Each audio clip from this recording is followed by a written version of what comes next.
સુરતના અમુક social media links મારફતે એવી અફવા ફેલાવવામાં આવી હતી કે ડુમ્મસના દરિયા કિનારે પાણી રિસીડ થવાના લીધે સુનામીના અણસાર છે.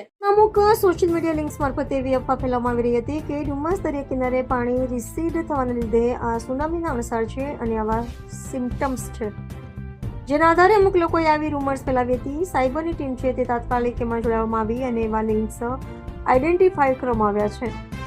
આ લિંક્સ જે હતા એ આઈડેન્ટિફાઈ કરી અને લિંક્સ દૂર કરવા માટે કન્સર્ન એજન્સીને જાણ કરી હતી.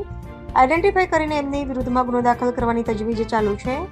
એક આઈડેન્ટિફાઈ થયેલું માણસ જેનું નામ શુભમ અશોક જાગીર છે, બેઝિકલી રાજસ્થાનથી બિલોંગ કરે છે. એમના વિરુદ્ધમાં બીએનએસની કલમ 353(1)(b) ના આધારે મિસઇન્ફોર્મેશન ફેલાવવા અને લોકોમાં પેનિક ક્રિએટ કરવાના આધારે ગુનો દાખલ થયો છે.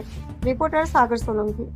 એ સીફેસ ડુમસના જ છે, પરંતુ એ 11 વિડીયોમાં અમુક લિંક્સ જે છે પ્રસારિત કરવા માટે ફોરવર્ડિંગનું યુઝ કરવામાં આવ્યું હતું. અમુક જે છે એમને પોતે બનાવેલા હતા, એટલે જ મેં આપને કીધું કે જે મૂળ વ્યક્તિ છે જેમના દ્વારા આ વિડીયો બનાવવામાં આવ્યો હતો એ વ્યક્તિને અમે ગુનો દાખલ કરીને આગળની કાર્યવાહી કરી રહ્યા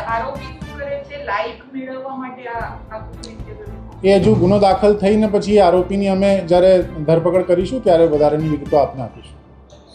લોકોમાં ડર ફેલાવો કેટલું ચિંતાજનક બાબત?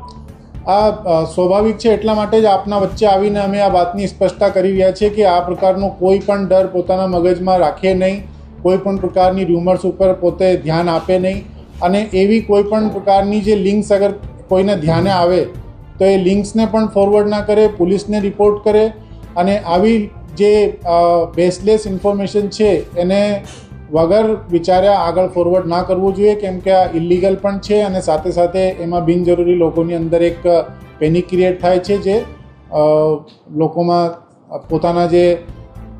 પોતાની સુરક્ષાને લઈને ચિંતા વધી જાય છે. પરંતુ સમયસર ધ્યાને આવતા તાત્કાલિક કાર્યવાહી હાથ ધરવામાં આવી છે.